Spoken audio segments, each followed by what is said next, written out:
Bonsoir, bonsoir à tous et merci de me faire l'amitié d'être présent parmi nous. Ce soir, ce n'est pas un spectacle théâtre que vous allez assister, pour une touche amnistie aux apparences, mais plutôt à la divulgation de dures vérités. Alors, ce sont des vérités qui fâchent, qui ne sont malheureusement que trop réelles. Il y a quelques années, voyez-vous, je me trouvais dans la même position.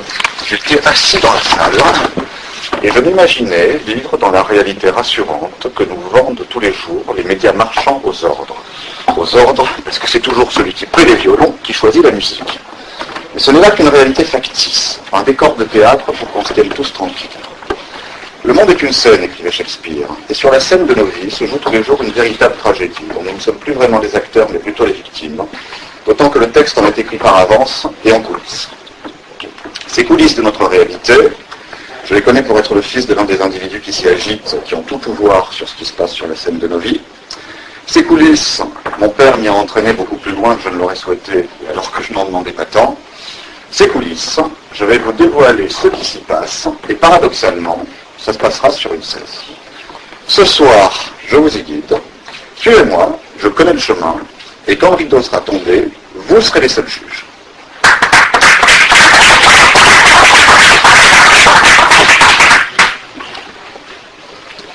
Avec tout ce que j'ai vu, entendu et vécu, j'ai assez rapidement fini par me rendre compte qu'en France, ce n'est pas à une magistrature que nous avions affaire, mais bien à une véritable pourristrature. Alors, avant de démasquer plus avant notre système judiciaire corrompu, je vais peut-être tout d'abord me présenter brièvement. Après tout, qui c'est celui-là pour nous raconter tout ça? Je m'appelle Charles-Louis Roche, j'ai 30 ans, je suis juriste de formation et ancien de Sciences Po Toulouse, ce que je vous précise non pas pour me goberger, d'autant qu'il n'y a vraiment pas de quoi à une époque où nous subissons tous les effets de la technocratie, mais simplement pour que vous sachiez que quand je vais vous parler de ce qui se passe dans les coulisses de la technocratie en général et du monde judiciaire en particulier, eh bien je sais exactement de quoi je parle. C'est d'ailleurs la raison pour laquelle j'ai embrassé cette double voie politique et juridique, qui sont un petit peu les deux impostures sur lesquelles repose notre société du mensonge. C'était afin d'être doté de l'arsenal intellectuel qui permet de ne pas être largué quand on s'aventure dans ce genre de territoire. Alors, enfin, à l'heure actuelle, pour ceux qui veulent tout savoir, je suis chef de projet dans un cabinet de courtage du secteur financier, ce qui n'a strictement rien à voir avec ma présence ici ce soir. Je vais vous présenter aussi ma sœur Diane, qui a 25 ans, qui est aussi juriste et qui ambiance ce spectacle depuis la régie là-haut. Merci pour elle. Merci pour elle. Elle me sifflera en cas de retard, pour que vous ne loupiez pas le dernier métro. Et elle se bat elle aussi à mes côtés depuis des années pour déterminer enfin la vérité sur la mort de papa, puisque nous sommes tous les deux les enfants de Pierre Roche, qui était un magistrat très haut gradé puisqu'il était président de chambre de cour d'appel. Et notre père a été assassiné en février 2003 suite à sa compromission avec les forces qui sont derrière l'affaire Allègre de Toulouse, ce que je vais vous détailler davantage. Alors on va peut-être commencer par une entrée en matière générale, et puis nous passerons du général au particulier.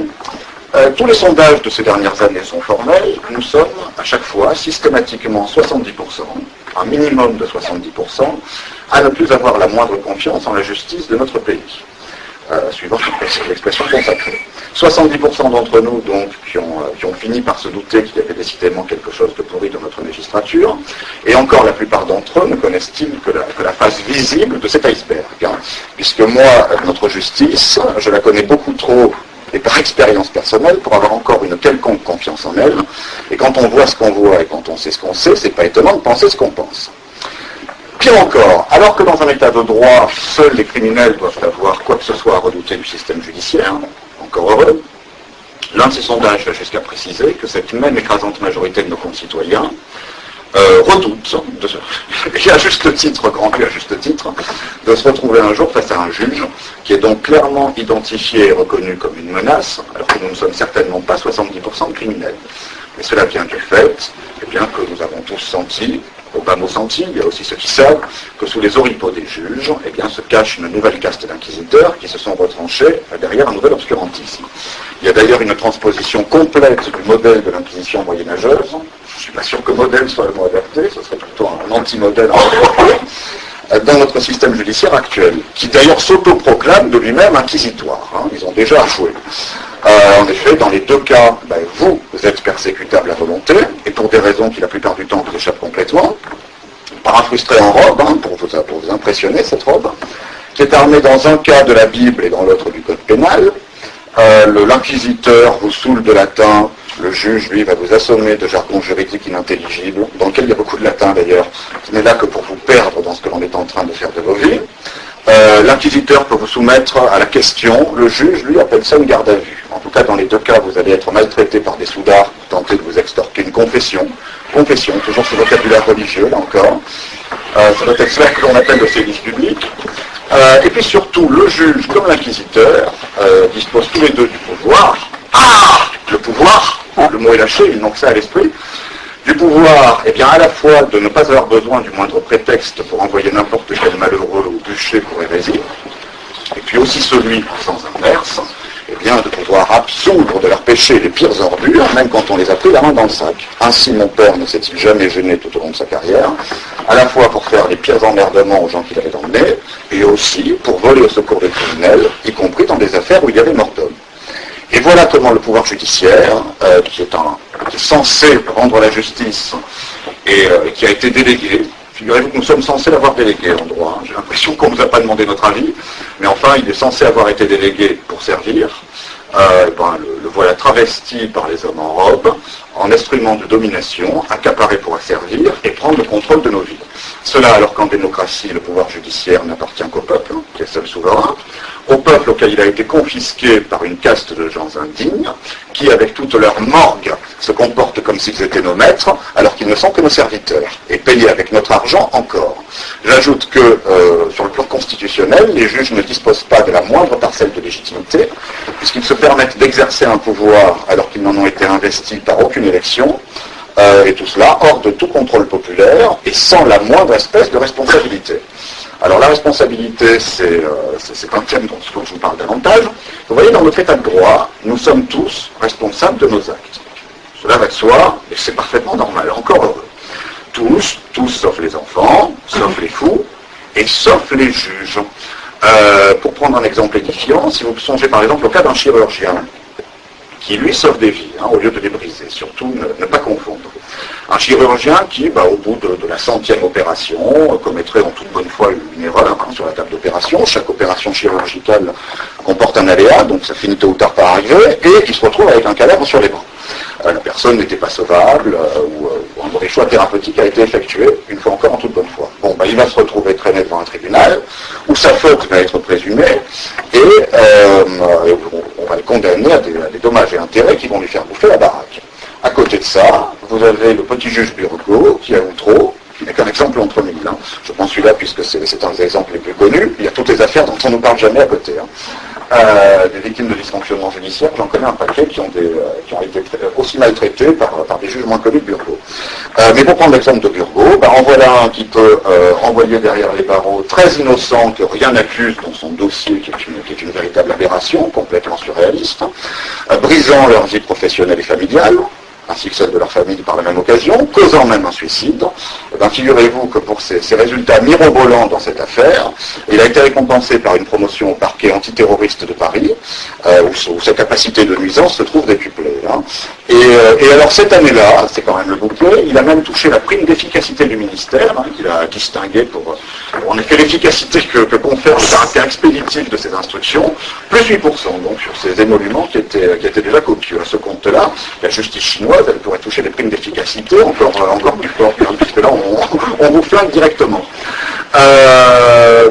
Donc tout pouvoir, vous voyez, je pense, implique forcément une très grande responsabilité, ne serait-ce que pour le rééquilibrer. Je vous parlais du juge Burgot, ça continue encore à nous juger tous les jours, mais je crois que le temps n'est pas loin où ce sera enfin le tour des juges de goûter à leur propre soupe à la grimace et de rendre compte de leurs actes à leur tour devant un tribunal populaire. Et d'ailleurs, disons que nous commençons cela ce soir avec vous dans le rôle du jury. C'est enfin à vous de juger ceux qui vous jugent, et vous allez juger sur pièce. Puisque fini la théorie, maintenant nous passons à un cas pratique.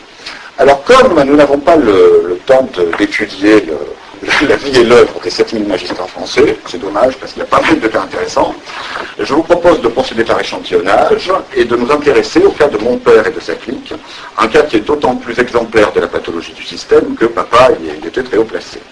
Il sera donc notre point d'entrée dans ces milieux très fermés, pour découvrir ce que cachent tous ces voiles de présentabilité et de respectabilité que l'on a de cesse de nous brandir, comme pour se cacher derrière à la moindre occasion. La magistrature, c'est un des fromages de notre République. Et c'est un fromage qui pue. En tout cas, moi, je ne peux plus les sentir. Et bien, avec papa, nous allons analyser un échantillon prélevé au cœur de la meule. C'est au fruit que l'on reconnaît l'arbre, a-t-on coutume de dire. Papa était placé sur l'une de ses plus hautes branches. Nul doute donc que son analyse va nous permettre de découvrir la véritable nature de l'arbre qui donne de tels fruits. Je vais donc vous synthétiser ce que je sais, par ordre chronologique. Dans un premier temps, je vous expliquerai comment papa est rentré dans la magistrature et ce qu'il y a fait, avant d'en venir dans un deuxième temps à un pan complètement surréaliste de la réalité qui nous entoure, que ma sœur et moi-même nous n'avons découvert que ces dernières années, et qui est directement lié donc à son implication dans les coulisses de l'affaire Allègre, qui devait mener à son assassinat. Mais commençons par le commencement. Je vous propose de prendre le mal à la racine en étudiant les origines du mal.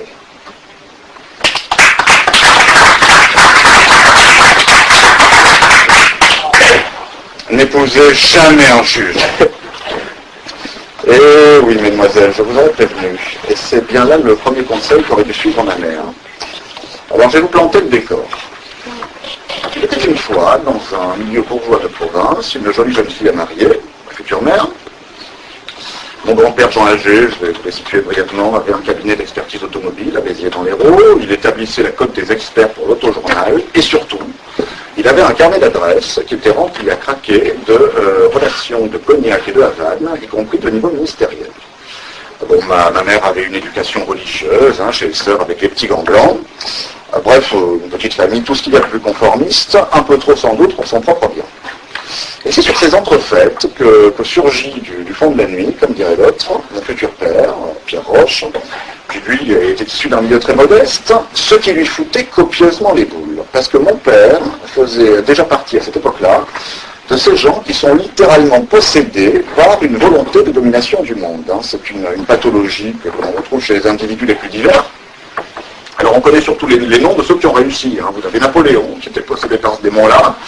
Dans un autre secteur, vous avez Bill Gates, c'est un exemple qu'on cite souvent. Et puis je pense que vous avez tous à l'esprit le cas le plus récent, qui est celui de Sarkozy. Merci pour lui. Alors comme je vous disais, on connaît surtout ceux qui ont réussi. Et papa, lui, était très mal parti, puisqu'il n'avait pas les moyens de cette ambition dévorante. Il venait de tripler sa deuxième année de droit, ce qui peut arriver à des gens très bien, mais à des gens très bien qui par la suite ne se retrouvent pas magistrats au gradé. Donc il était à l'affût, à la recherche d'une liane qui lui permettrait de s'envoler vers des cimes plus clémentes. Et il avait repéré du coin de l'œil ma mère, jeune et jolie bourgeoise, en laquelle il voyait une sorte de marchepied vers un avenir meilleur. Alors le péché originel se déroule non pas au jardin d'Éden, mais à la plage, comme le signale cette ambiance nautique qui constitue notre budget des spéciaux.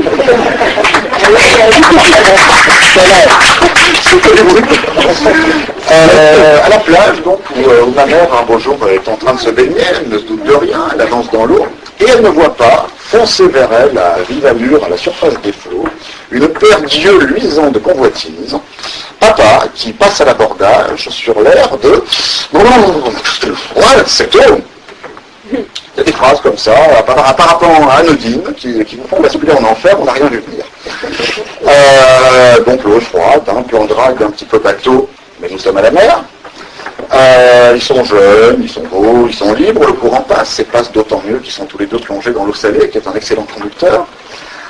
Simplement ce jour-là, ma mère ne se doutait pas que son électrisation, qui était authentique, ne tarderait pas à virer à l'électrocution. Ils se fiancent, et alors là, mon grand-père maternel a l'idée lumineuse, avec la plage, de s'occuper, de prendre en main la trajectoire du futur gendre. Il dégaine son carnet d'adresse et il lui dit, puisque vous êtes magistrat, puisque vous êtes étudiant en droit, magistrat pas encore, mais c'était sur les rails, puisque vous êtes étudiant en droit, faites donc magistrat, moi j'ai des relations qui peuvent vous pistonner dans cette voie, et comme ça, au moins, vous aurez le pouvoir. Une prédiction qui s'est révélée tragiquement exacte. Alors, pas besoin de le supplier, papa est trop heureux de saisir cette aubaine, inespérée. Alors ça nous amène à la méthode pour entrer dans la magistrature. Alors je ne sais pas s'il y a des étudiants en droit dans la salle, si c'est le cas, qu'ils en fassent leur profil. Vous voyez, c'est pas du tout la peine de passer des années à tourner des pages dans des bibliothèques poussiéreuses. D'abord primo, parce que la loi, ce sont les juges qui la font, elle n'est pas du tout dans ces bouquins. Hein. Quand les juges ont décidé de la solution, entre guillemets, qu'ils entendent donner à un litige qui leur est soumis, eh ben, il va leur suffire de piocher dans les conclusions de l'avocat de la partie qu'ils ont choisi d'avantager, les quelques articles de loi qui auront l'air de justifier leur jugement en droit, quelle qu'en soit la véritable motivation derrière.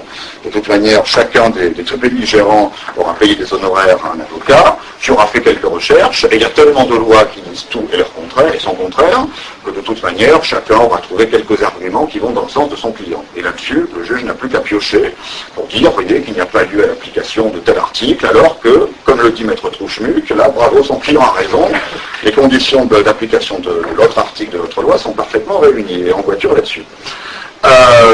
Donc non, décidément, non, pas la peine de s'ensevelir sous les codes, alors qu'il suffit de truquer le concours d'entrée à l'École nationale de la magistrature, l'ENM, qui est l'équivalent pour les milieux judiciaires de ce qu'est l'ENA pour l'administration. Donc la dernière chose que papa a fait tout seul, ça a été de passer sa licence en droit. Bon là, il faut dire qu'il a mis les bouchées doubles, hein. Il était particulièrement motivé par l'opportunité de devenir magistrat qui se présentait à lui.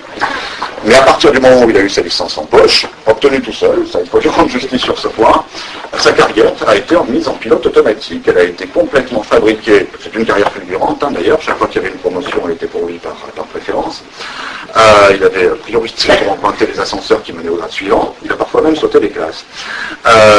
Mais donc ce que je vous disais, c'est que cette carrière fulgurante a été fabriquée de A jusqu'à Z et de toutes pièces par les relations de mon grand-père maternel. Alors ces relations, j'en parle, mais vous voulez peut-être des noms. Alors les voilà, Tourin, Savary et Temple. Voilà les trois principaux, il y en a eu d'autres. Mais ce sont ceux qui sont intervenus à titre principal. Alors je vais brièvement vous les resituer, puisque bon, c'est des gens qui étaient importants il y a plusieurs décennies, on les a peut-être un petit peu oubliés depuis.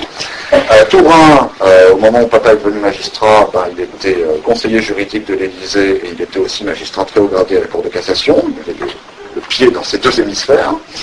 Alain Savary, c'était un ministre qui a eu divers portefeuilles ministériels et qui a terminé par l'éducation nationale, qui a eu sa peau. Il faut toujours se méfier de l'éducation nationale dans une carrière politique. Et puis Emmanuel Temple, c'était aussi une pointure politique de l'époque, qui à un moment donné a même été garde des Sceaux. Alors comme on ne va pas avoir le temps de les disséquer tous les trois, alors qu'il le faudrait bien, je vais peut-être vous détailler Tourin, qui est celui qui a le plus servi, en tout cas pour la mise sur orbite initiale de papa. Les autres ont suivi dans la suite de sa carrière. Donc détaillons Tourin qui avait un ami commun avec mon grand-père maternel et qui avait une résidence secondaire dans le sud, du côté de Béziers, où était basée ma famille. Donc c'est dans cette résidence secondaire qu'un beau jour, mon grand-père et ma grand-mère débarquent, soi-disant pour lui présenter le jeune couple, et puis surtout, le vrai but de la visite, c'était de lui demander si papa ne pourrait pas bénéficier d'un parrainage. Alors, vous devez vous en douter, bon, dans ce genre d'atmosphère feutrée, on n'emploie pas des vilains mots tels que le mot piston, qui ne convient pas entre gens de bonne compagnie, n'est-ce pas très cher. Donc parrainage, reçu 5 sur 5 par Tourin, qui a l'habitude de ce genre de langage, et qui d'ailleurs était lui-même intéressé par la possibilité de parrainer, puisque comme tous les vieux matous que vous avez pu voir, finalement, ces vieux matous-là aiment bien eux-mêmes caser leurs pions pour le jour où ils se retrouveront à la retraite, où ils seront donc privés de leur cher pouvoir, ils ne seront plus rien, et où ils pourraient eux-mêmes avoir besoin d'un retour d'ascenseur, soit pour eux-mêmes, soit pour leur famille. Donc Tourin accepte. Là, par pudeur, on envoie le jeune couple faire une petite balade dans la campagne environnante, pendant que Tourin indique à mes deux grands-parents ce qu'il exige comme contrepartie. Alors c'était, tenez-vous bien, un téléviseur couleur grand écran pour la résidence secondaire, qui n'en était pas encore équipé. Alors à l'époque, ça coûtait un prix fou. La facture a été envoyée à mon grand-père, qui en la réglant a acheté le ticket d'entrée de mon père à l'ENM. Voilà, donc à l'ENM, où il poursuit encore un petit peu ses études, et où pendant les études qu'on y fait d'ailleurs, on a déjà la qualité de juge. Ah, ça. Alors le problème avec cette école, c'est qu'il ne suffit pas d'y rentrer, il faut aussi en sortir. Et là, si on ne commence pas sa carrière par un premier poste stratégique, de tremplin, de rampe de lancement pour la suite, eh ben, on risque fort de passer toute sa vie petit juge au fin fond de la Cambrousse avec peu de perspectives d'évolution. Donc, nouvelle intervention de Tourin, qui à ce moment-là était en pleine construction d'une villa, on pourrait appeler ça une résidence tertiaire sans doute. Une villa qui avait besoin, je vous le donne en mille, d'une cuisine tout équipée, qui a été financée de nouveau par mon grand-père, mais on peut dire qu'il en a eu pour son argent, hein, puisque c'était une cuisine magique, une cuisine qui avait la vertu de faire remonter papa qui pataugeait dans les bas-fonds du classement de sortie, à la 26e place, une place qui a été calculée pour ne pas éveiller les soupçons, même quand on est pistonné, il faut quand même rester discret. Donc c'était une place qui ne risquait pas, si on l'avait rangée dans le top 10, là, certaines personnes auraient pu s'en apercevoir. Donc c'est une place qui permettait de faire illusion d'un point de vue discrétion et qui était par contre suffisante pour lui permettre de démarrer sa carrière directement, substitut du procureur à Toulouse, grâce à cette intervention.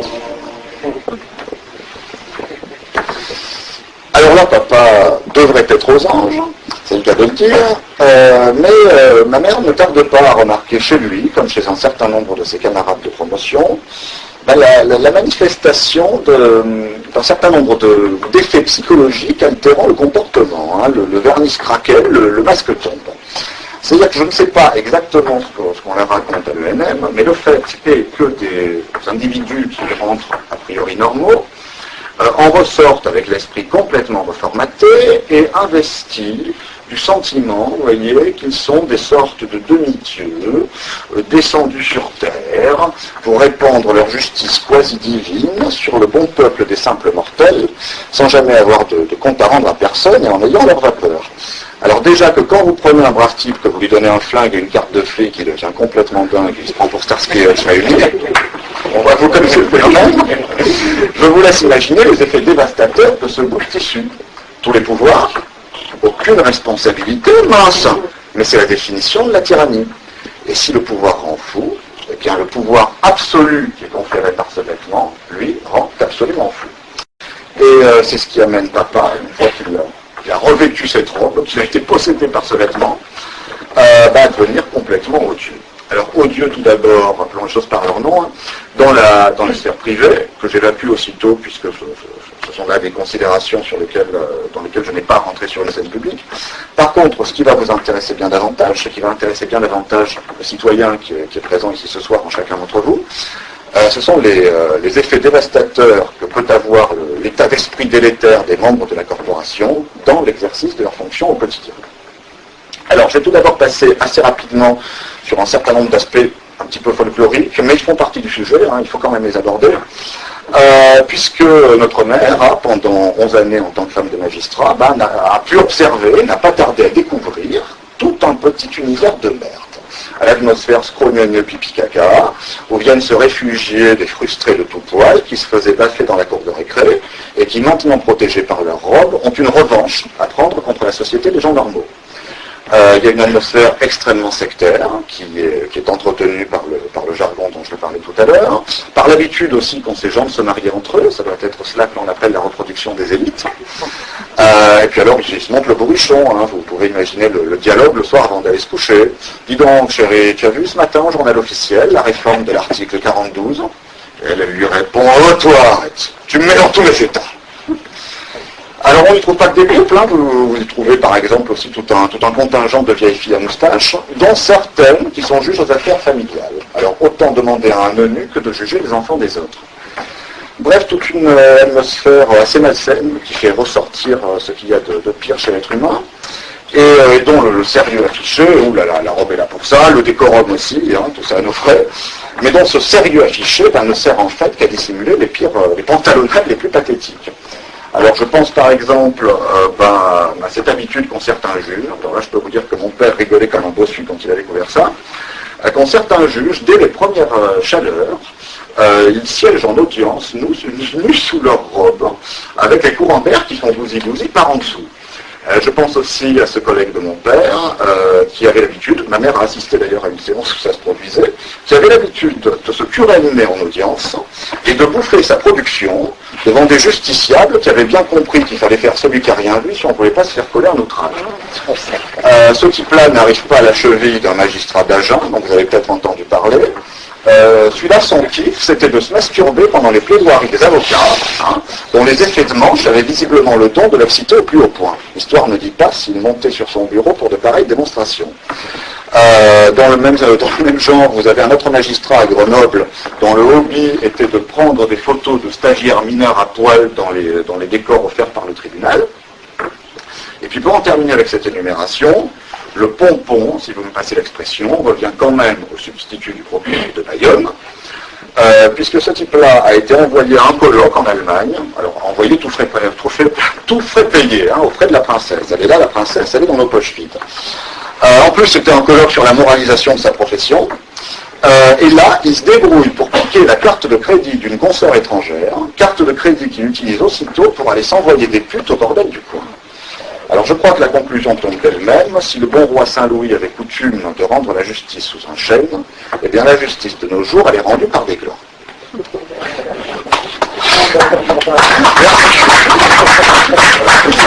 Merci pour eux, parce qu'ils le valent bien, comme dirait l'autre. Mais il y a pire. Papa était, hélas, 3 fois hélas, un magistrat corrompu. Je ne juge pas, moi, pas question de tomber dans ce travers paternel, je crois que chez nous, on n'a que trop jugé, on ne recommencera plus. Mais par contre, je me borne à constater tristement les faits, et à appeler les choses par leur nom. J'ajoute d'ailleurs aussitôt à sa décharge que mon père n'a strictement rien inventé en matière de corruption, il n'a fait que se conformer, que se mettre au diapason du système généralisé de corruption de la magistrature française qui était déjà en place à son arrivée. Alors vous savez ce que c'est, parfois on rend des jugements, d'autres fois des services. Des services d'abord en début de carrière contre des petits cadeaux qui entretiennent l'amitié, et puis après quand on a compris le truc, on exige plutôt des enveloppes qui sont tellement plus commodes, elles permettent de s'acheter soi-même ce qu'on veut. Et puis la justice est une si belle chose qu'on ne saurait la payer trop cher. Alors qui dit enveloppe dit tractation, et qui dit tractation dit repas chez le procureur. Dès le premier poste de papa, quand lui et maman sont arrivés à Toulouse, les voilà aussitôt invités par le premier supérieur de sa carrière. Et les deux s'imaginent qu'en fait c'est encore un effet du piston qui fait qu'ils ne sont pas plutôt arrivés et que le supérieur veut déjà leur faire des pamplines. En fait, pas du tout. Ils se sont retrouvés à un repas où étaient présents un certain nombre d'autres magistrats de la même juridiction, quelques avocats et quelques autres huiles locales, avec épouse ou compagne pour ceux qui en étaient munis. Et l'on a passé la soirée à discuter le bout de gras. Le plus bas, le bout de gras, les justiciables vont vous entendre, ils sont dans la salle ce soir, à discuter le bout de gras sur comment papa allait truquer le procès du lendemain pour arranger le coup à un type qui devait passer devant lui au pénal. Le marché, lui et maman, étaient témoins muets de la scène. Le marché lui fut mis en main cette fois-là, lui fut mis en main ce soir-là, il fut accepté cette fois-là et toutes les autres, puisque ce n'était que la première d'une longue série. Et à chaque fois, pour des dossiers dans lesquels on pourrait dire que la justice cesse d'être aveugle pour devenir carrément louche. Alors, pour illustrer le propos qui peut vous paraître abstrait jusqu'ici, je vais vous raconter mon exemple préféré, entre guillemets. Bon, ce n'est qu'un exemple entre mille, entre mille dossiers arrangés ou dérangés, question de point de vue par papa. Mais c'est l'exemple qui m'a le plus choqué, déjà parce que c'est un cas double, et aussi parce que c'est un cas de double mort d'homme. Dans une clinique des environs de Toulouse, on avait abandonné un pauvre homme par pure négligence sous le rayonnement d'une machine, si longtemps qu'il en était mort. Veille du procès, repas chez le supérieur de papa, où était présent le directeur de la clinique criminelle, auquel il fallait arranger le coup. Le gros gag de la soirée qui a bien fait marrer tout le monde, c'est qu'on avait retrouvé ce pauvre homme grillé comme un poulet. Mort de rire. Et c'est le cas de le dire. Et puis alors rebelote à quelque temps de là, avec le même directeur de clinique, qui n'était pas encouragé à renforcer la sécurité dans son établissement, puisqu'on lui arrachait le coup à chaque fois. Et cette fois-ci flanqué de son anesthésiste, c'était pour le cas d'un petit enfant qui était rentré dans cette clinique pour une otite, et qui une fois dans les engrenages médicaux, en était ressorti les pieds devant suite à une anesthésie qu'on pourrait qualifier de définitive.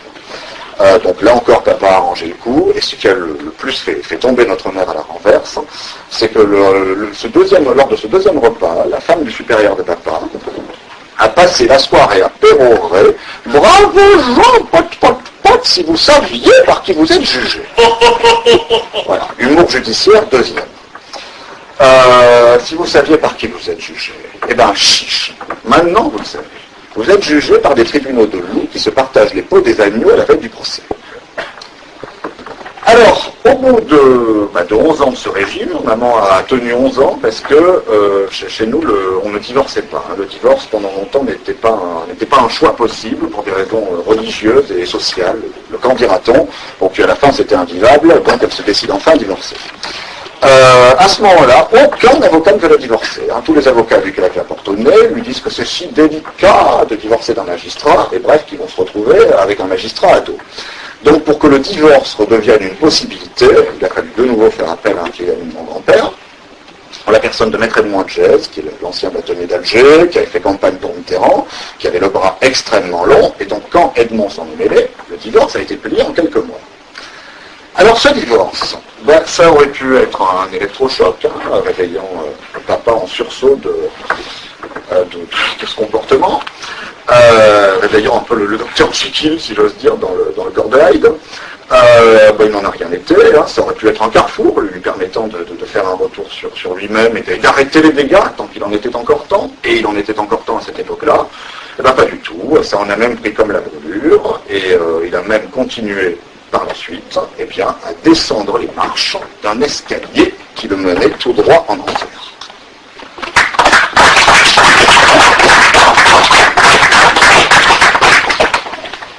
Le jugement dernier. La fin de papa me fait toujours penser à un verset de la Bible qui dit « Ne juge pas et tu ne seras point jugé ». Et c'est vrai que mon père est quelqu'un qui, de même qu'un paquet de ses collègues d'ailleurs, loin d'être le seul, qui a passé sa vie à juger son prochain, alors qu'il n'était clairement pas en état de distribuer des leçons de morale, pas même à des criminels qui, eux, au moins, ont un code d'honneur. Mais quand on tire trop sur la corde de l'iniquité, et c'est ce que le système judiciaire continue à faire à l'heure actuelle, notre système judiciaire aux abois, justement, se cabre, s'arc-boute sur les vestiges de son pouvoir.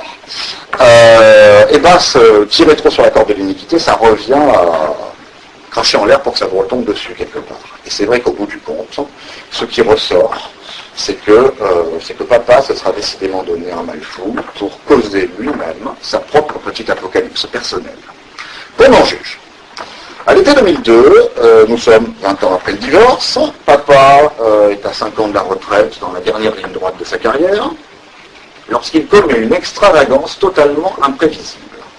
Un jour, nous recevons un coup de fil bizarre dont le contenu était très exactement le suivant. Une voix masculine qui refuse de s'identifier, et dont on se dit d'ailleurs que ça pourrait bien être le mari cocu vindicatif de la maîtresse de papa, parce que papa avait une maîtresse qui est une ancienne jurée, qu'il a rencontrée à un procès d'assises où il officiait lui-même au pénal. Alors ça ne doit pas non plus vous étonner, papa ne savait pas non plus faire la séparation, faire une seule séparation entre vie personnelle et vie professionnelle. Mari cocu ou pas, toujours est-il que ce corbeau nous apprend la parution sur Internet de photos porno de la deuxième femme de papa. Alors attention, là j'insiste très lourdement, il s'agit bien de sa deuxième femme, à ne surtout pas confondre avec ma mère, qui est la première épouse. Voilà, pas de malentendu. Et ces photos sont accompagnées de la révélation du passé de prostituée à cette femme. Alors là, je sens poindre une question parfaitement légitime chez vous. Comment un magistrat gradé peut-il se retrouver marié avec une ex-prostituée ? C'est très simple. Il y a bien des années de cela, à une époque où il était d'ailleurs encore marié avec ma mère, papa est devenu le client de cette femme qui, pour arrondir ses fins de mois, allait racoler au bar du Palais. Ça se passait à Draguignan, c'était lors de son affectation draguignonnaise. Le bar du Palais, qui est riche, c'est un terrain de chasse où on peut trouver, vous voyez, des avocats, des magistrats, ce genre de poissons. Et un petit peu plus loin dans le temps, quand ma mère a dégagé la piste par le divorce, cette femme a vu la classe libre et a vu qu'elle avait une occasion royale de se reconvertir en femme de magistrat, en se faisant épouser de force, sur un chantage à la photo porno, puisqu'elle s'était ménagée toute une ribambelle de photos immortalisant les exploits de mon père lors de folles soirées orgiaques auxquelles ils se rendaient tous les deux dans des établissements spécialisés de la côte. À une époque où mon père n'imaginait pas qu'il pourrait un jour passer du statut de client à celui de mari. Et voilà donc que, 20 ans après, paraissent donc ces sites sur elle, ce sont des sites très ciblés, mon père n'est pas sur les photos, ce sont des sites exclusivement sur elle, dont nous avons pu établir, en rassemblant un certain nombre de pièces du puzzle, qu'en fait ils ont été commis par un tiers, mais sur ordre de papa, qui s'est imaginé, c'est lui d'ailleurs qui a fourni les photos et les composantes qui sont sur ces sites, et que lui seul pouvait réunir ces différents éléments, Et donc, pourquoi Papa a commandité ces sites? Figurez-vous qu'il s'est imaginé avoir un plan machiavélique pour casser le chantage par lequel cette femme le tenait depuis tout ce temps et se débarrasser enfin du colis encombrant par un divorce pour faute, donc à ses torts exclusifs à elle, donc sans pension alimentaire à payer, d'autant qu'il avait promis le mariage à sa maîtresse la journée d'assises. Problème. En s'imaginant que l'Internet, c'était très à la mode à l'époque, les métiers c'est un phénomène de mode, on faisait tout un foin, en s'imaginant que l'Internet était une sorte de baguette magique à sa botte, Papa, beaucoup trop sûr de lui, a commis l'erreur de s'aventurer sur un territoire où pour la première fois il ne maîtrise rien. Ces photos ont échappé à son contrôle, elles se sont répandues de manière un petit peu virale sur le web, elles ont été colportées par tous ces moyens de communication, si bien qu'elles ont fini d'ailleurs par atterrir dans les pages d'organes de presse papier, entre autres François. Elles ont atterri aussi dans Entrevue, le magazine Trash Entrevue. Si vous prenez le numéro 123 d'Entrevue, il y a en couverture Diana de l'île de la Tentation, si ça vous dit quelque chose, et dedans il y a un dossier sur l'internet trash, dans lequel la deuxième femme de Papa pique la vedette en gros plan et en technicolor, puis alors attention, rien dans le suggestif ou dans l'évidence, à des petites vignettes qu'il y a à côté sur la vidéo cochonne de Pamela Anderson et de quelques autres célébrités américaines. Alors là, Papa prend peur, parce qu'à partir de ces parutions, cette ligne téléphonique est assiégée par des journalistes de tout type de médias confondus, et il se voit aussitôt traduit devant le Conseil supérieur de la magistrature pour une petite mise à la retraite d'office. Et c'est là que, pour sauver son fauteuil, pour sauver son cher pouvoir à tout prix, Papa joue le tout pour le tout, et se repliant sur ses vieux réflexes de maître chanteur, décide de faire chanter son monde, de faire chanter les mauvaises personnes surtout, attirant par là même sur lui des attentions qu'il aurait été fondé à redouter. Donc il s'est livré à un double chantage. Premier volet de ce chantage, Papa a menacé la chancellerie, c'est le petit nom que les magistrats donnent à leur ministère dans l'intimité, de commettre des extravagances qui n'auraient pas été réparables par la suite, investi de son crédit de magistrat, et puis surtout avec tous les biscuits de route qu'il avait sous le coude. Parce qu'il faut vous dire que autant mon père n'était pas quelqu'un qui savait tout sur tous, loin de là, c'était pas les RPA tout seul, autant avec la détestable habitude qui était la sienne de tremper dans tous les pourris qui passaient à sa portée, c'était quand même un homme qui savait beaucoup trop de choses sur beaucoup trop de monde. D'autant que c'était un virtuose de la photocopieuse. Maman l'a dû faire pendant 11 ans, il a continué après. C'est-à-dire qu'à chaque fois qu'il trempait dans un dossier qu'il a arrangé, il prenait soin de faire sa petite sélection de pièces et de se ménager des photocopies des pièces charnières qui lui permettraient un petit peu plus tard d'exiger, éventuellement de manière hostile, des retours d'ascenseur de la part des gens qui avaient eu le tort de s'endetter auprès de lui. C'est un petit peu, si vous voulez, comme un pacte avec le diable, c'est-à-dire qu'il vous accorde votre vœu et en échange vous lui appartenez. Voilà. Papa se ménageait ses papiers dans cette optique-là. Il se retrouvait un petit peu dans la position du dragon sur son tas de dossiers compromettants, venez me chercher, dans un tas de dossiers compromettants qui lui a permis d'obtenir de Dominique Perben, qui était le garde des Sceaux à l'époque, qui lui fasse donner par son directeur des services judiciaires des garanties écrites d'impunité, tant sur le plan disciplinaire que pénal, écrites, parce que bien entendu, Papa ne s'est pas contenté de vagues promesses au téléphone, il réclamait un écrit pour se calmer, histoire de pouvoir s'en prévaloir par la suite. Donc la chancellerie lui a donné quitus par écrit, de la part du ministre et en son nom. Le papier, je l'ai vu de mes yeux vus, et je peux prouver à la fois son existence et son contenu. Alors vous vous demandez peut-être quand même ce qui pousse Dominique Perben à aller se compromettre de la sorte, à voler au secours du moins défendable des magistrats qui se retrouvent pris dans une sordide affaire d'honneur. Eh bien c'est parce que Perben, son nom serait cité dans le dossier Allègre, s'il n'en avait pas été censuré par un trucage d'un juge d'instruction toulousain. Dans cette affaire à épisode, à un moment donné, il y a eu une confrontation dans le cabinet de l'un des juges qui s'en occupe, une confrontation entre le serial killer Patrice Allègre et l'une des deux prostituées qui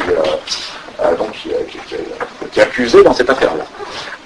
À l'évocation d'un souvenir commun aux deux concernant Dominique Perben, le juge d'instruction a interdit à sa greffière de noter, c'est un passage qui a été entièrement censuré, donc ça vous voyez, ça s'appelle du caviardage de procès verbal, c'est un faux en écriture publique et c'est passible de prison.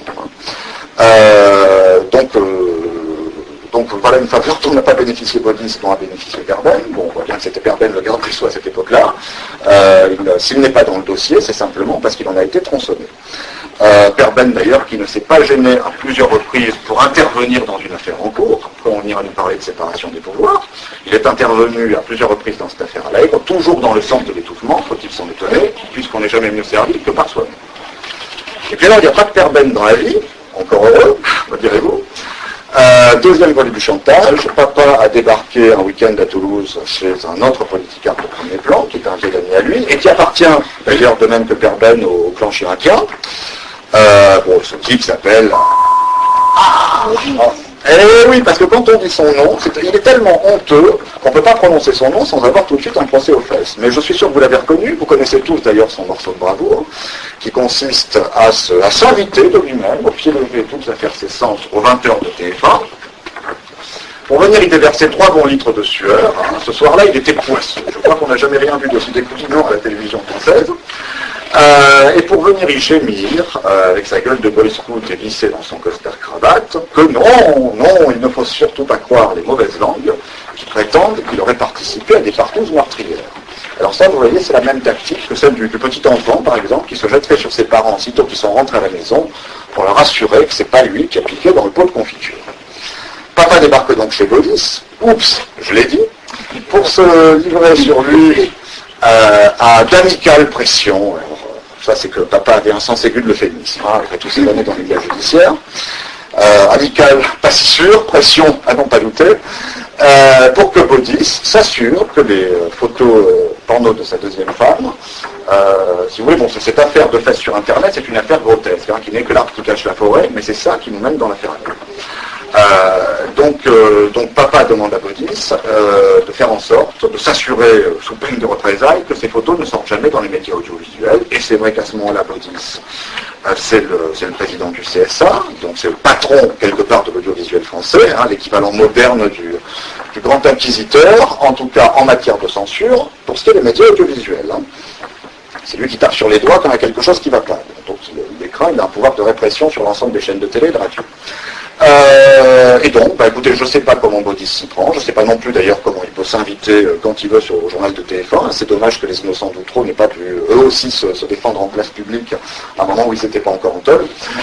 Toujours est-il que, qui décroche son téléphone ou qui s'y prenne autrement, c'est ce qui fut fait, le chantage de papa a été couronné de succès, parce que, alors que la presse papier a relayé l'information, on a un pressbook papier qui est quand même assez épais, les médias audiovisuels n'en ont pipé mot, ni télé ni radio, alors que j'ai des noms d'un paquet de journalistes télé et radio qui eux aussi se sont trouvés à harceler papa au téléphone à cette époque-là, qui étaient donc intéressés pour leur, peut-être pour leur retraite, quelle que soit leur raison. Donc dans un premier temps, papa se dit, vous savez, j'ai bien failli jouer l'arroseur arrosé, mais au final, j'ai quand même réussi, en manipulant les bons leviers, à sauver ma place par ce loup chantage. Bon, finalement, il avait allumé un pétard mouillé qui risquait bien de exploser le visage, il a réussi à juguler les choses à temps. Avant de se rendre compte, bien que le chantage est une arme à double tranchant, qui si elle lui a permis, certes dans un premier temps, d'obtenir 2 interventions qui n'étaient normalement pas obtenables, il risque fort dans un deuxième temps de se retourner contre celui qui a osé la manier. Parce que bon, mettez-vous à la place des autres, il se retrouve quand même avec un chaotique dans la nature qui menace de tous les balancer à cause de sa petite affaire grotesque de fesses sur Internet.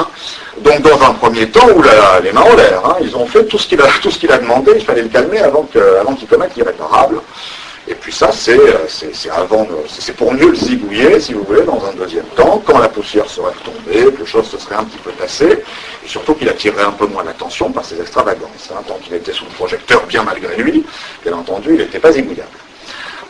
Et alors là, papa se rend compte à un moment donné que le sens du vent a changé, et que cet enchaînement de manœuvres désordonnées revenait au bout du compte à se tracer une grosse cible sur le visage. Alors ce que je fais peut-être moi aussi ce soir en révélant tout ça, simplement moi je le fais consciemment. Alors que papa, lui se maudissait de ne pas s'être tranquillement laissé mettre à la retraite d'office, vous voyez, la tête dans le guidon, voilà, il a pensé qu'à sauver sa place, il n'a pas vu plus loin que le bout de son nez. Parce que si s'était tranquillement laissé mettre à la retraite d'office, de nos jours encore, il coulerait des toujours paisible, hein, avec une confortable retraite de magistrat. Moi et ma sœur, on ne serait pas dans ce maelstrom et on se douterait de rien à propos de son implication dans l'affaire Allègre. Et peut-être même qu'on s'imaginerait que cette affaire est une sorte de canular, comme l'ont ululé tous les médias une fois qu'elle a été reprise en main. Alors que c'est un dossier, alors certes c'est un dossier qu'on a transformé en plat de spaghetti indémêlable pour que ça tourne à l'autre boudin, mais c'est cependant un dossier derrière lequel il y a beaucoup plus de vérité que ce que l'on a bien voulu nous en dire. Donc papa se sent terriblement menacé par une épée de Damoclès suspendue au-dessus de la tête, si bien que chez lui il a déplacé son bureau à la cave. Parce qu'il avait peur de se faire shooter par la fenêtre. Oui, shooter, mon père avait du vocabulaire de voyou, et vous verrez un petit peu plus loin que les gens qui sont des deux côtés de la loi se fréquentent beaucoup. On en reparle dans quelques minutes.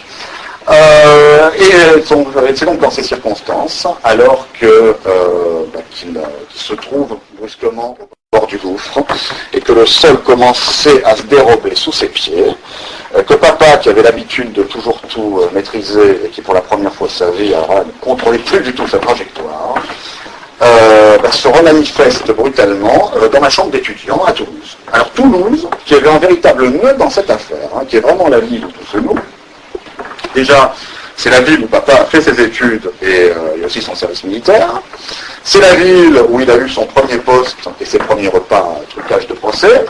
La ville aussi où il va faire chanter Body chez lui après avoir appartenu à la même secte. Je vais vous parler de cette secte dans 2 minutes. Et la ville enfin, où nous étions nous aussi étudiants et où il redébarque dans nos vies pour nous balancer dans les gencives une confession dont je crois que nous ne nous remettrons jamais. Alors, si je réordonne les propos de papa, sans rien y rajouter, simplement je vous les synthétise, papa nous a raconté ces choses en 3 séances graduelles, puis bon, parfois il avait une diarrhée verbale, je vous synthétise les choses sans rien y rajouter. Voilà son témoignage. Papa, pendant des années, a appartenu à la section toulousaine, d'un groupement de personnes, qui n'est pas limité à Toulouse d'ailleurs.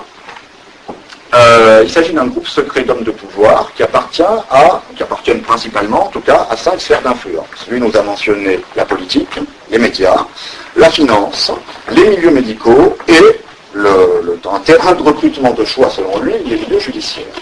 C'est-à-dire qu'on trouve dans cette assoce des juges, alors eux qui eux sont tous les bienvenus, et puis flics et gendarmes à partir de certains grades, en dessous desquels on n'est que de la piétaille, pas assez sélecte pour entrer dans ce club.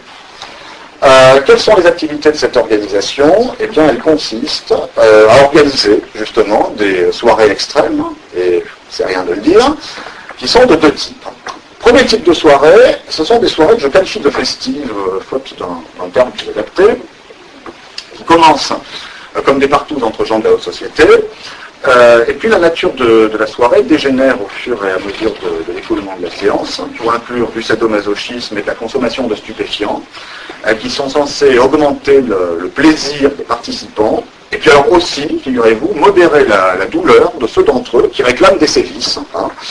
Et donc en modérant leur douleur, ils vont pouvoir aller plus loin dans l'horrible, dans l'automutilation, dans ces joyeuses tortures qui s'infligent entre eux, que sais-je.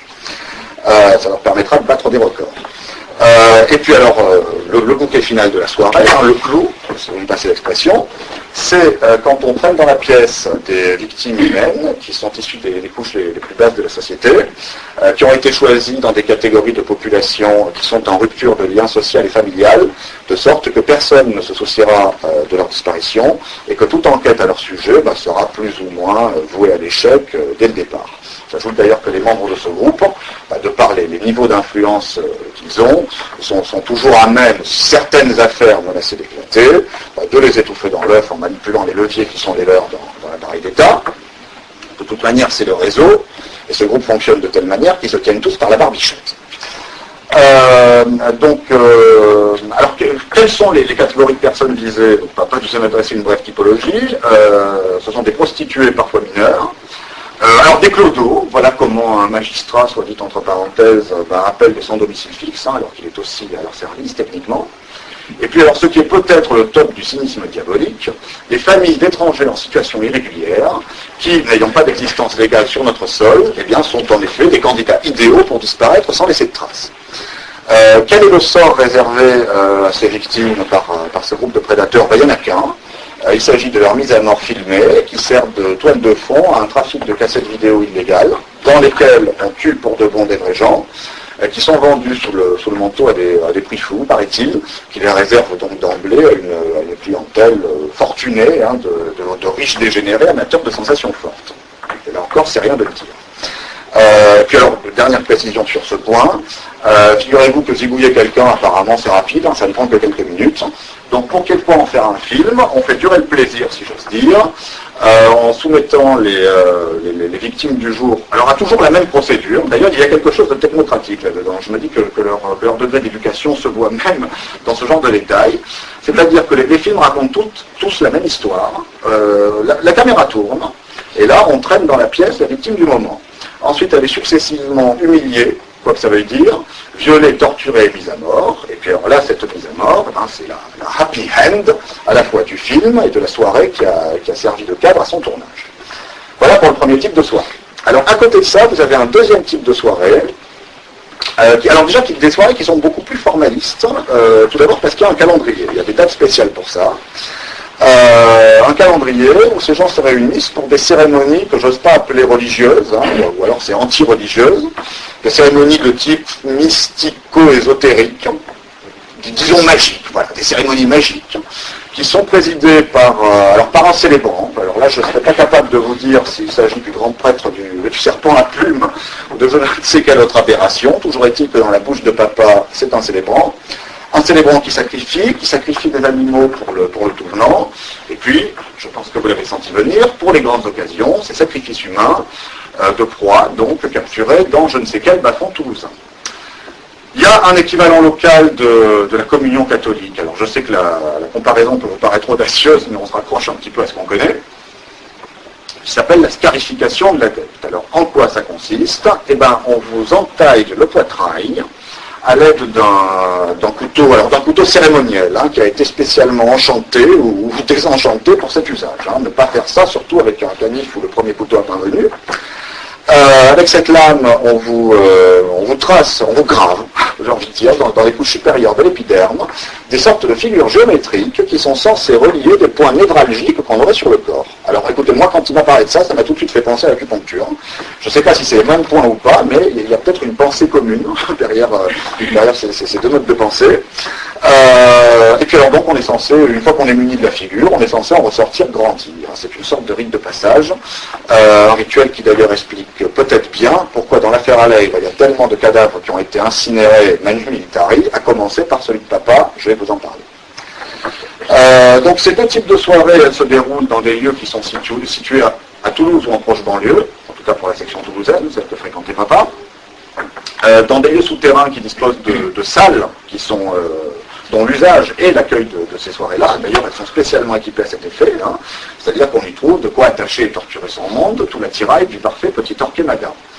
Papa a évoqué devant nous des images à vous glacer le sang, hein. Il est question de chair transpercée, de chair calcinée, et de l'odeur étouffante qui se dégage des brûlures infligées à la cigarette. Papa nous a même indiqué, tenez, la procédure d'initiation d'un nouvel adepte. Alors on repère quelqu'un qui doit déjà avoir un niveau de pouvoir considérable, ou substantiel en tout cas, dans l'une des sphères qui sont considérées comme intéressantes. Et puis alors ça ne suffit pas, il y a un deuxième prérequis. Il faut avoir décelé chez le nouveau membre pressenti ce que j'appellerais le verre de la corruption morale. C'est-à-dire une certaine propension à se laisser glisser sur cette planche savonneuse sur laquelle papa s'est laissé embarquer. C'est-à-dire que, pour vous la faire courte, écoutez, quelqu'un qui a une réputation de grande intégrité, celui-là, ma parole, n'en le veut surtout pas, hein, alors que le corrompu ou le pervers feront parfaitement l'affaire. Alors une fois qu'on a trouvé quelqu'un qui est prometteur sur ces deux plans, on l'invite à une première soirée, et alors là, le gogo s'imagine qu'il va seulement à une partie fine entre bourges, hein, où il va pouvoir mêler l'utile à l'agréable, se faire de nouvelles relations. C'est un peu un dîner de con, si vous voulez, mais d'un genre spécial. C'est-à-dire qu'il est le seul à ne pas savoir pourquoi il vient. Il ne découvre la véritable nature de la soirée qu'au fur et à mesure que ça dégénère sous ses yeux. Et là, il est trop tard pour faire marche arrière, même s'il recule d'horreur et refuse de rejoindre le groupe. De toute manière, on le tient, il a le doigt dans l'engrenage, peut-être plus que le doigt, puisque des photos, quoi qu'il ait fait ou pas fait d'ailleurs, il était présent, des photos et des vidéos ont été prises, dont certaines le représentent lui, avec des scènes dantesques en arrière-plan, donc il n'ira jamais répéter à personne ce qu'il a vu, et s'il refuse de rejoindre le groupe, eh ben c'est pas grave, ça fera toujours un pion à l'extérieur, vous voyez, si c'est un magistrat ou un flic, par exemple, il va pouvoir servir à étouffer des affaires. Une de plus peut-être parmi les 190 meurtres qui ont été maquillés en suicide par police et justice toulousaine. Je vais vous en reparler tout à l'heure. 90 meurtres qui ont été maquillés en suicide par police et justice toulousaine. Je vais vous en reparler tout à l'heure. Alors à ce moment-là de la discussion, vous vous dites peut-être, mais enfin quand même, qu'est-ce qui amène des gens qui sont rationnels censément, on ne voit pas dans leur tête, qu'est-ce qui amène des gens qui sont sérieux, ou qui en présentent les apparences plus exactement, à aller se vautrer dans un tel pandémonium? Eh bien, figurez-vous que les activités de cette secte sont sous-tendues par une double philosophie. Alors là encore, chaque fois que je peux, je cite. Philosophie, c'est le terme employé par papa. Le problème, c'est que ça veut dire sagesse, donc je ne suis pas sûr que ce soit adapté. Une double philosophie, donc, avec laquelle on endoctrine les nouveaux adeptes. Alors, de quoi s'agit-il? On leur vend, en quelque sorte, une culture de l'accession à un nouveau niveau de conscience par la mortification de la chair. Alors je vous laisse imaginer au tête quand papa nous parle de la mortification de la chair. De quoi s'agit-il? Je reformule, mais peut-être d'une manière un petit peu bancale, mais en tout cas c'est ça que ça veut dire. Il est question, pour libérer l'esprit, d'éteindre le corps. Voilà. Et pour éteindre le corps, il va falloir, pour éteindre le corps sans mourir d'ailleurs, parce que ça c'est une extinction définitive. Pour éteindre le corps sans mourir, on va le saturer de sensations, de plaisir et de douleur, qui sont procurées donc par ces soirées, le tout exalté par les drogues, jusqu'à ce que les capteurs sensoriels disjonctent. Et alors là, eh ben, quand vos capteurs sensoriels disjonctent, eh ben, c'est le nirvana, c'est l'ascension spirituelle. Voilà pour le premier point. Et puis on s'est complété par un deuxième volet qui, lui, prêche de briser tous les tabous, de transgresser toutes les règles. Donc voilà ce qui les mène de la partouze au meurtre en passant par le viol. Pourquoi faut-il les transgresser, toutes ces règles? Eh bien, pour faire sauter des sortes de verrous mentaux qu'on aurait dans la tête, et qui sont, si vous voulez, les limitations qui nous ont été apportées par la civilisation. Là encore, pour schématiser, vous voyez, dans la Bible, il y a marqué « tu ne tueras point ». Ben, eux, ils disent « comment ça, je ne peux pas tuer ?» Eh bien, tiens, je commets un premier meurtre, et comme ça, je suis libre de recommencer quand je veux. Voilà. C'est ça le schéma mental de ce deuxième volet. Et alors donc, eh bien, au bout de ce chemin de transgression, vous voyez, on est censé à la fin avoir fait sauter tous les verrous et être devenu une sorte de plus qu'humain, maître de sa destinée et libre d'absolument tout. Plus exactement, libre d'absolument n'importe quoi. Et puis alors, figurez-vous qu'en bout de piste, on passe un petit coup de vernis intello en leur racontant que c'est l'inspiration nietzschéenne, Nietzsche qui doit se retourner dans sa tombe, parce qu'il apprend que son nom sert de caution pseudo-intellectuelle par un tel bazar qui n'est là que comme prétexte à cautionner les pires débordements. Voilà. Et puis le dernier point dont il faut que je vous parle sur cette secte, ce sont quand même ses membres. Donc papa nous a cité un certain nombre des membres qu'il connaissait, Père Ben, qui n'est pas cité dans le dossier Allègre et qui devrait l'être, Botis, bien sûr. Alors son vieil ami, le magistrat Marc Bourraguet, lui aussi cité dans le dossier Allègre. Et alors, figurez-vous, Bourraguet, on le retrouve aussi en travers de toutes les procédures qui auraient pu sauver bien des vies en arrêtant Patrice Allègre plutôt. Parce que Patrice Allègre, vous voyez, c'était un serial killer vraiment très peu discret, qui laissait derrière lui toute une traînée de cadavres. À plusieurs reprises, on a bien failli le pincer, et à chaque fois, tout a foiré grâce, dans les différents dossiers, à cause d'une intervention de ce magistrat Marc Bourraguet. Alors tout cela est établi par un rapport qui s'appelle le rapport Bréard, et qui est tenu au secret à la chancellerie sous la référence 8GP95, pour ceux qui veulent tout savoir. Et alors, voilà-t-il pas que quelques années plus tôt, on retrouve ce même Allègre en train de prendre l'apéro chez le même Marc Bourraguet. Oui, Allègre, le serial killer, prend l'apéro chez le procureur. Et alors là, Bourraguet, il croit pouvoir se défausser en disant « Ah mais attendez, Allègre, moi je ne le connais pas. Il m'a été amené par un ami commun. » Vous savez qui c'est l'ami commun? C'est Gilles Bivy, trafiquant notoire de cocaïne, dont on pourrait se demander s'il n'était pas un des fournisseurs de ces soirées-là. Et il faudra peut-être qu'un jour, on finisse par nous expliquer ce que fout à prendre l'apéro chez le procureur, le plus amicalement du monde, entre copains et coquins, un trafiquant notoire de cocaïne, et le serial killer qui échappe mystérieusement à toutes les investigations grâce aux interventions de ce même procureur. Bourraguet, c'est quelqu'un qui a aussi été le subalterne immédiat de Jean Kubiak. Alors Jean Kubiak, voilà un magistrat qui n'est pas cité dans le dossier à lettres, mais qui devrait l'être. Papa nous l'a mentionné comme membre de la secte. Et alors ça, c'est une vieille connaissance à lui. Figurez-vous que c'est un vieux complice, un vieux compagnon de promotion de l'ONM. Ils y ont fait leurs études en même temps. Kubiak qui est présent au mariage entre mes deux parents, et moi-même, je l'ai rencontré à plusieurs reprises quand j'étais petit, à l'époque où papa lui donnait du cher ami à tire-larigot. Et alors Kubiak, un chouïa plus loin dans sa carrière, on le retrouve comme collaborateur immédiat de Jean Wolff, autre magistrat cité dans le dossier à lettres. Donc voilà une première boucle bouclée, et il y en a d'autres. Si vous voulez connaître l'intégralité des protagonistes et des données à leur sujet, il vous suffit de chercher sur Internet un interview écrit que nous avons donné à ma sœur et moi-même il y a quelques temps de cela, qui est accompagné de 2 pages de schéma parfaitement lumineux sur qui est qui fait quoi, avec toutes les infos sur les lieux, les carrières, les dates, 2 schémas qui vous permettent de comprendre en quoi papa et sa clique sont le chaînon manquant qui permet enfin de saisir la cohérence secrète qu'il y avait entre les quelques bulles qui avaient jusqu'ici crevé la surface des eaux troubles de cette sombre affaire. Donc à consulter sur Internet si vous voulez des informations complètes. Je vous ai parlé, disons, de l'une des boucles que l'on trouve, il y en a d'autres. Alors maintenant, il va être temps pour nous de conclure, et nous allons conclure comme papa l'a fait, par sa mort.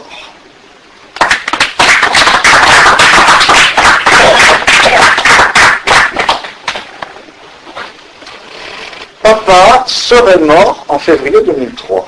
Je dis bien serait parce que rien que pour la date de sa mort, nous avons 3 dates différentes dans 3 documents différents. Il serait mort à l'âge de 60 ans, alors qu'il avait eu une vie facile, il n'allait pas à la mine tous les matins, aucun antécédent cardiaque, il n'était pas malade, donc on ne meurt pas à cet âge-là dans ces conditions. Et de manière plus générale, c'est en vain que l'on chercherait quoi que ce soit d'un temps soit peu normal dans ce décès. L'acte de décès ne mentionne aucune cause de mort ni l'intervention d'aucun médecin. Nous, ma sœur et moi-même, nous n'avons jamais été prévenus de sa mort, et surtout pas par sa deuxième femme, qui s'est bien gardée de nous prévenir. On habitait à 20 km à l'époque, on est dans l'annuaire. Mais nous avons été volontairement tenus à l'écart de ce décès que nous n'avons appris que par commérage. Et d'ailleurs, même quand on l'a appris, on ne savait même pas si c'était vrai. Il a fallu vérifier.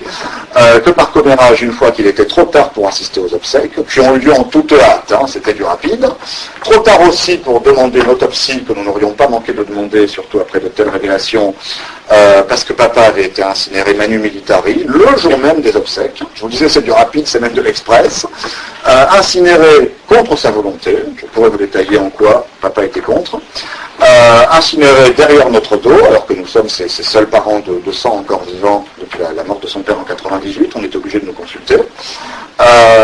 Et puis surtout, il a été incinéré en totale transgression avec les règles légales et réglementaires qui doivent présider à la crémation d'un corps, et qui sont d'ailleurs justement là pour éviter que l'on se serve de ce moyen pour se débarrasser d'un cadavre suspect. Ma sœur et moi-même, ça fait des années que nous remuons ciel et terre. Je peux vous dire que nous n'avons pas ménagé nos efforts, nous avons fait tout et même le reste pour essayer de déterminer déjà les causes de la mort de papa, pour commencer. Écoutez, papa est mort il y a 5 ans, nous ne savons toujours pas de quoi il est mort. À ce jour, la cause du décès reste indéterminée et indéterminable, malgré toutes sortes de démarches diverses et variées.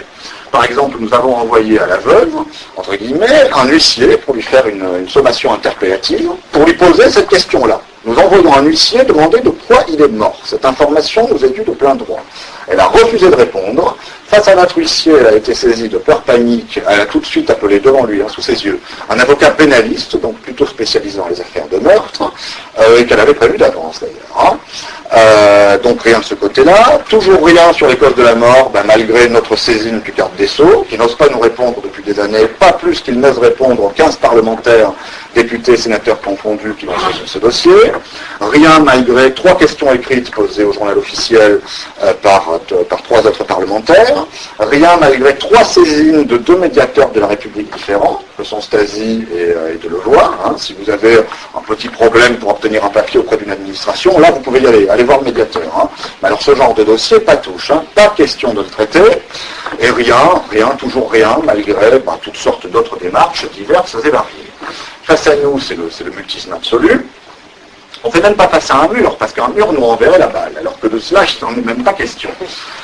C'est l'inertie la plus totale, la force de l'inertie. Je ne sais pas si un jour nous saurons de quoi mon père est mort. Et en plus, ce n'est pas la seule question. C'est une question qui en amène d'autres.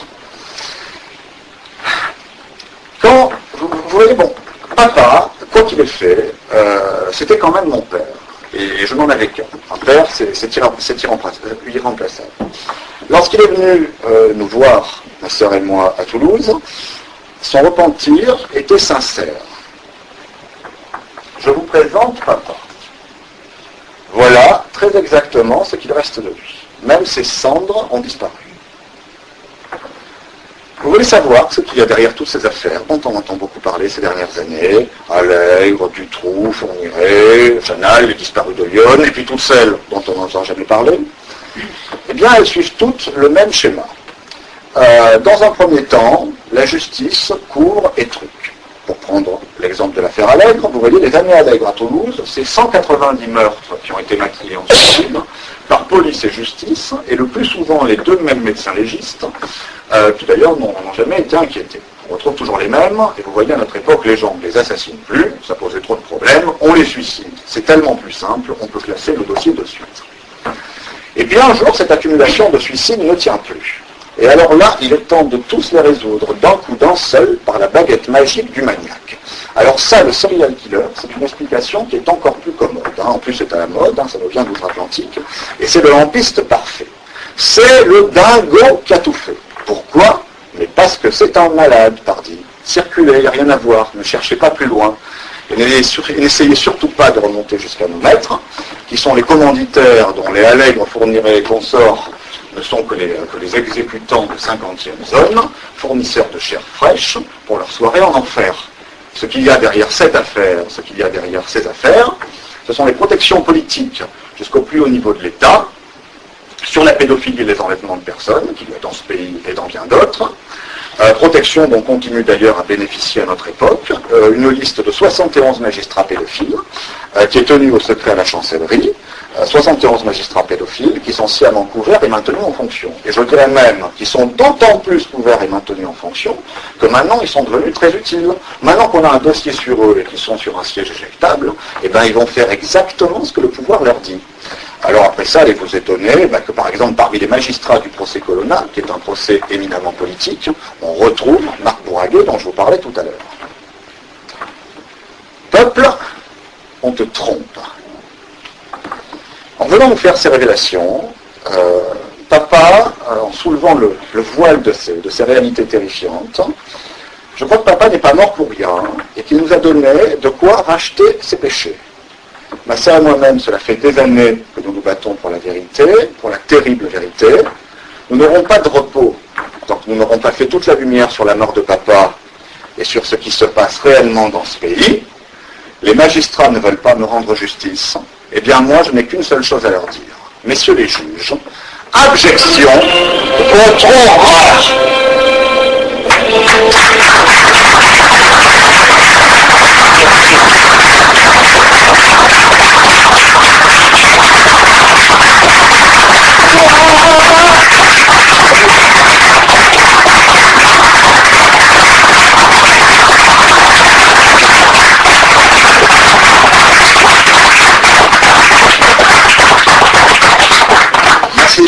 Merci infiniment de votre appréciation qui me va droit au cœur et qui m'encourage à aller de l'avant et à poursuivre notre quête. Puisque nous en sommes au remerciement, je voudrais remercier les personnes sans lesquelles ce spectacle n'aurait jamais vu le jour. Tout d'abord, à tout seigneur, tout honneur, je voudrais remercier du fond du cœur Dieudonné qui nous fait l'amitié d'être présent parmi nous ce soir.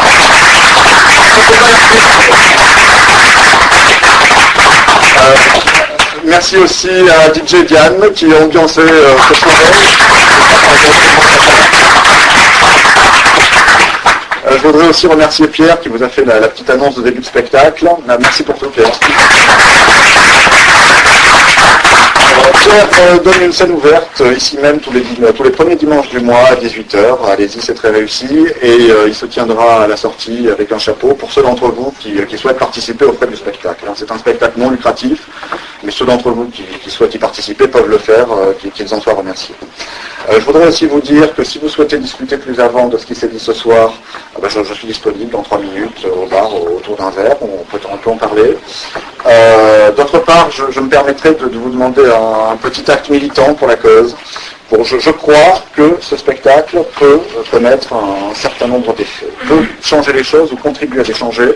Pour cela, il faut qu'il dure, et pour qu'il dure, il faut que j'ai du monde tous les soirs où il se donne. Donc je me permets de demander à chacun d'entre vous de m'envoyer la famille, les amis, qui vous pouvez, en prenant des flasheurs sur le comptoir avant de partir. Et pour vous quitter sur une note plus positive, je voudrais vous dire que malgré l'omerta qu'on nous oppose, malgré la chape de plomb qui recouvre cette affaire, qui recouvre tous ces dossiers, eh bien je crois, je ressens même, que la vérité elle-même lutte de toutes ses forces pour sortir, qu'à force de pousser à la roue, ça finira bien par arriver, et que cette vérité nous rendra libres. Merci, bonsoir. Bravo. Merci. Bravo.